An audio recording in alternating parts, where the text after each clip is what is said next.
முக்கனி பாயசம் குயிக்காக எப்படி பண்ணுறதுன்னு பார்த்துடலாமா? ஒரு குக்கரில் நெய் விட்டு பாசிப்பருப்பை வறுத்துக்கோங்க. அப்புறம் ஊற வச்ச ரைஸ் அதோட ஆட் பண்ணிக்கோங்க.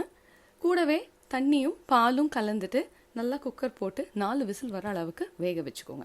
இது முக்கனி பாயசம் அப்படிங்கிறதுல மாப்பலா வாழை மூணுத்தையும் அழகாக குட்டி குட்டியாக நறுக்கி எடுத்துக்கோங்க. இன்னொரு வானொலியில் கொஞ்சம் நம்ம இப்போது சுகர் சிரப் பண்ண போகிறோம். நான் வெல்லம் யூஸ் பண்ணியிருக்கேன் இங்கே. ஸோ வெல்லம் கரைச்சி நல்ல ஒரு சிரப் கன்சிஸ்டன்சியில் எடுத்து வச்சுக்கோங்க. அப்புறம் நெய் விட்டு நல்லா நம்ம அந்த முக்கனி நறுக்கி வச்சுருக்கிறத அழகாக வதக்கிக்க போகிறோம். நல்ல ஒரு 7லேருந்து 8 நிமிஷம் வரைக்கும் நல்லா வதக்கிக்கோங்க. நல்ல வாசனை வரும் உங்களுக்கு.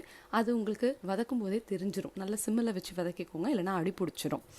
இந்த வதக்கினது நல்லா இந்த பதத்துக்கு வந்ததுக்கப்புறம் இப்போ நம்ம குக்கரில் வெந்திருக்கிற பாசிப்பருப்பும் அரிசியோட ஆட் பண்ண போகிறோம். இதை அழகாக அதில் ஆட் பண்ணிவிட்டு இதோட கூடவே நம்ம ரெடி பண்ணி வச்சுருக்கிற ஜாகரி சிரப்பையும் ஆட் பண்ணிக்கோங்க. நல்லா மிக்ஸ் பண்ணிக்கோங்க. மிக்ஸ் பண்ணிவிட்டு இதோட நம்ம தேங்காய் பால், 2வது தேங்காய் பால் எடுத்து வச்சுருக்கிறத ஆட் பண்ணிடணும். அப்புறம் கொஞ்சம் முந்திரியும் திராட்சையும் நல்லா நெய் போட்டு வறுத்து எடுத்துக்கோங்க. அதை எடுத்து தனியாக எடுத்து வச்சுருங்க. இப்போது முதல் பால் சேர்க்க போகிறோம். தேங்காய் பால் முதல் பால் சேர்த்துட்டு நல்லா கலந்து விட்டுட்டு இதோட கொஞ்சம் நம்ம ஏலக்காய் பொடி போட போகிறோம். போட்டுட்டு வறுத்து வச்சுருக்கிற முந்திரி பருப்பும் திராட்சையும் இதோட ஆட் பண்ணிவிடுங்க. அவ்வளோதான், நம்மளோட முக்கனி பாயசம் ரெடி. எப்படி, நல்லா இருக்கா?